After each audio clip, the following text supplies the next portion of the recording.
বিসমিল্লাহির রহমানির রহিম। প্রিয় দেশবাসী, আসসালামু আলাইকুম ওয়া রাহমাতুল্লাহি ওয়া বারাকাতুহু। ঢাকা বিশ্ববিদ্যালয় সহ সারা বাংলাদেশের বিভিন্ন বিশ্ববিদ্যালয়ে মনে হচ্ছে যে কোনো গভীর ষড়যন্ত্রের অংশ হিসাবে পরিকল্পিতভাবে বিভিন্নভাবে হামলা, মামলা, অত্যাচার নতুন করে শুরু হয়েছে। ঢাকা বিশ্ববিদ্যালয়ে আজকে দেখলাম কিছুক্ষণ পূর্বে ডাকসুর নির্বাচিত প্রতিনিধি মোসাদ্দেকের উপরে আক্রমণ করা হয়েছে। যখন মোসাদ্দেক শাহবাগ থানায় উপস্থিত হয়েছেন, সেই থানায় সামনে এবং থানার ভিতরেও তার উপরে আক্রমণ করা হয়েছে। শুধু তার উপরেই নয়, আমাদের আরেকজন জুবায়ের, তাকে লাঞ্ছিত করা হয়েছে। ডাকসুর ভিপি সাদিক কাইয়ুম সাহেবকে সেখানে শাহবাগ থানার সামনে যাওয়ার পরেও তাকে বাধা প্রদান করা হয়েছে, প্রবেশ করতে বাধা দেওয়া হচ্ছে। এই যদি হয় ২৪ পরবর্তী বাংলাদেশের চরিত্র, তাহলে সেই বাংলাদেশে আপনি কোনো পরিবর্তন দেখতে পাবেন না। ২৪-এর যে বাংলাদেশ, সেই বাংলাদেশটা হয়েছে এরকম, যেখানে সকল ক্যাম্পাস থাকবে সন্ত্রাস, চাঁদাবাজ, নৈরাজ্য মুক্ত। ছাত্ররা তার পড়াশোনা করবে, হলে মেধার ভিত্তিতে সিট পাবে, ক্যাম্পাসগুলোতে ছাত্র সংসদ কার্যকর থাকবে এবং সেই সংসদের নেতৃবৃন্দই ছাত্রদের সকল সমস্যার সমাধান করবে। কিন্তু আমার কাছে মনে হচ্ছে পরিকল্পিতভাবে আধিপত্যবাদ চাপিয়ে দেওয়ার জন্য, নিজেদের শক্তি প্রদর্শন করার জন্য, যখন ক্যাম্পাস থেকে সাধারণ ছাত্রছাত্রীদের ভোটে প্রত্যাখ্যানের শিকার হচ্ছেন, যখন সাধারণ ছাত্ররা তাদেরকে প্রত্যাখ্যান করছে, যারা আজকের সন্ত্রাস নৈরাজ্য করছে তাদেরকে ভোটের মাধ্যমে প্রত্যাখ্যান করছে, তখন তারা আপনাদের উপরে চেপে বসার জন্য এই ধরনের ষড়যন্ত্র শুরু করেছে। দলমতের ঊর্ধ্বে উঠে সমগ্র ছাত্র সমাজ সবাইকে ঐক্যবদ্ধ থাকতে হবে সকল সন্ত্রাস, নৈরাজ্যবাজ, চাঁদাবাজ, দুষ্ট চক্রের বিরুদ্ধে। সে যেই হোক, ক্যাম্পাসগুলোকে যদি শান্ত রাখতে না পারেন, তাহলে এই ক্যাম্পাস কোনোদিন আর স্বাধীন হবে না। ডক্টর মোহাম্মদ ইউনূস সাহেবের সময়ে বাংলাদেশের যে কয়টা বিশ্ববিদ্যালয়ে অন্তত নির্বাচন হয়েছে, আমরা দেখতে পেয়েছি সাধারণ শিক্ষার্থীদের ব্যালট বিপ্লবের মাধ্যমে এই যে আজকে যারা নির্বাচিত হয়েছেন সাদিক কাইয়ুম সহ, তারা ভোটে নির্বাচিত হয়েছেন। তো ভোটে নির্বাচিত প্রতিনিধিদেরকে কেউ ঘাড় ধাক্কা দিতে পারে, লাঞ্ছিত করতে পারে, মারতে পারে, এটা মেনে নেওয়া যায় না। আজকে যতটুকু এখন পর্যন্ত জেনেছি, ঢাকা বিশ্ববিদ্যালয়ের একজন ছাত্র, তিনি ফেসবুকে পোস্ট করাকে কেন্দ্র করে তিনি শাহবাগে গিয়েছিলেন, তার পক্ষ থেকে মেসেজ দেওয়ার জন্য যে ওই পোস্ট আমার নামে বানিয়ে চালিয়ে দিয়েছে কেউ কেউ, আমি নেই, আমার সেটা আত্মপক্ষ সমর্থন করে তিনি সেখান থেকে তাদের কাছে নালিশ করতে গিয়েছেন। সেটাকে কেন্দ্র করে উল্টো সেখানে মব সৃষ্টি করে তারপরে এই আজকের এই ডাকসুর নির্বাচিত নেতৃবৃন্দকে অপমান করলো। এটা নিশ্চয়ই আগামী দিনে শত সহস্রগুণ এটার প্রতিবাদ হবে এবং সেই প্রতিবাদগুলো রিসিভ করার মানসিকতা আমার মনে হয় ২৪ পরবর্তী বাংলাদেশে কারো থাকা উচিত নয়। আপনারা আজকে যে মব সৃষ্টি করলেন, সেটা এই সরকারকে প্রশ্নবিদ্ধ করলেন, যেখানে সরকার এবং স্বরাষ্ট্রমন্ত্রী সহ তারা বারবার সংসদের বিভিন্ন জায়গায় বলে বেড়াচ্ছেন যে মব এদেশে মেনে নেওয়া যাবে না, করতে দেওয়া হবে না।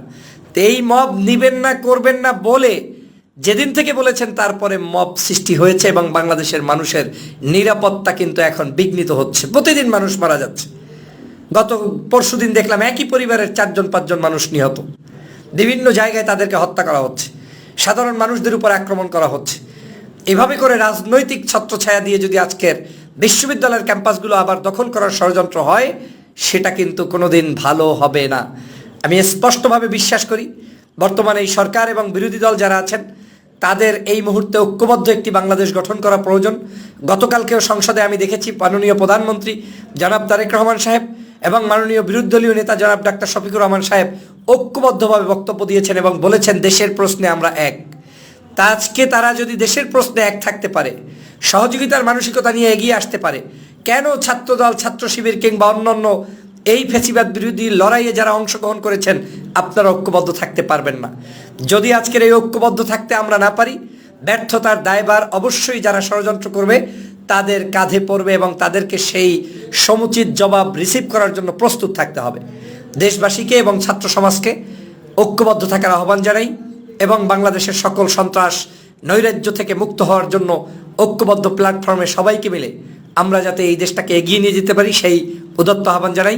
আজকের এই ডাকসুর নির্বাচিত প্রতিনিধিদের উপরে যারা আক্রমণ করেছে তাদেরকে দ্রুত গ্রেপ্তার সহ বিচারের আহ্বান জানিয়ে এবং যারা আক্রান্ত হয়েছেন তাদের সুস্বাস্থ্য কামনা করে তাদের সকল শুভানুধ্যায়ী শুভাকাঙ্ক্ষীদের প্রতি সমবেদনা জানিয়ে বক্তব্য শেষ করছি। আল্লাহ হাফেজ। দেশে ভয়াবহ রকমের জ্বালানি সংকট, একই সাথে অস্বাভাবিক লোডশেডিং শুরু হয়েছে। গ্রামে গঞ্জে 12 থেকে 15 ঘন্টা পর্যন্ত লোডশেডিং, কোনো কোনো এলাকায় এর চাইতেও বেশি বিদ্যুৎ বিভ্রাট। এই যে ভয়াবহ সংকট, ভয়াবহ লোডশেডিং, এর দায় কি এই 2 মাস বয়সী সরকারের একার, নাকি এই দায় আরো অন্য কারো বা আমাদের? এ নিয়ে রাজনীতির মাঠে ব্যাপক আলোচনা সমালোচনা চলছে, বিতর্ক সংসদে, সংসদের বাইরে, প্রত্যেকটি জায়গায় আলোচনার টপ অফ দ্য টপিক জ্বালানি সংকট, লোডশেডিং। এই 2 নিয়ে নাকাল দেশবাসী। আসুন আজকে এই বিষয়গুলো একটু পর্যালোচনা করার চেষ্টা করি। আমরা যারা সরকারকে দায় দিচ্ছি, এই দায় দেওয়াটা কি সঠিক হচ্ছে নাকি বেঠিক, সেটি নিয়েও মূলত আজকে আমার এই বিশ্লেষণ থাকবে।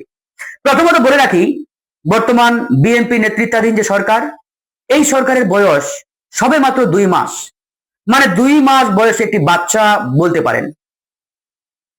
এই 2 মাস বয়সে একটি সরকার দেশের সকল সমস্যা এই অল্প সময়ে সমাধান করবে বা শেষ করে ফেলবে, এটা যেমন আমরা প্রত্যাশা করি না বা করাটা সঠিক হবে না, ঠিক একইভাবে এটাও বলতে হয় যে 2 মাসে সরকারের মন্ত্রী মিনিস্টারদের যে বক্তব্য, যে কথা, এটা আসলে কতটুকু যৌক্তিক, কতটুকু লজিক্যাল, সেই প্রশ্নটাও কিন্তু আমাদের জনগণের পক্ষ থেকে আজকে অনেক বড় করে সামনে আসছে। যেমন ধরেন, আমি একটা কথা বারবার বলে আসছি যে বর্তমান যে রাজনীতি, এই রাজনীতিতে ট্রান্সপারেন্ট বা স্বচ্ছতা নিয়ে আসাটা অত্যন্ত জরুরি। আপনি যদি মনে করেন যে বিগত আমলের মতো, বিগত সময়ের মতো আমরা যা ইচ্ছা জনগণকে বলবো, জনগণকে বুঝাবো, জনগণকে বোকা বানাবো, আর জনগণ আমাদের যা বলা কথা তারা গলা বেগরম করবে, খাবে, ভাই ওই জামানত তোমার নাই।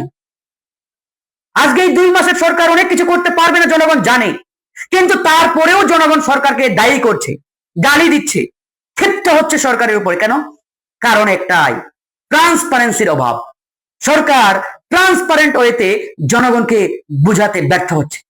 যেমন ধরেন, পার্লামেন্ট চলছে আমাদের, পার্লামেন্টে দাঁড়িয়ে একজন মন্ত্রী বললেন আমাদের পর্যাপ্ত তেলের মজুদ রয়েছে, আরেকজন মন্ত্রী দাঁড়িয়ে বললেন 3 মাসের রিজার্ভ রয়েছে আমাদের। একই সাথে পার্লামেন্টের পাশেই পেট্রোল পাম্প, সেই পেট্রোল পাম্পে দেখা যাচ্ছে 5 থেকে 10 কিলোমিটার পর্যন্ত লম্বা গাড়ির লাইন, ঘন্টার পরে ঘন্টা মানুষ দাঁড়িয়ে থেকেও পেট্রোল পাচ্ছে না। তখন ওই জনগণ ওই পেট্রোল পাম্পের লাইন থেকে গালি দিচ্ছে যে আপনি সংসদে দাঁড়িয়ে মিথ্যা কথা বলছেন, জনগণকে বোকা বানাচ্ছেন।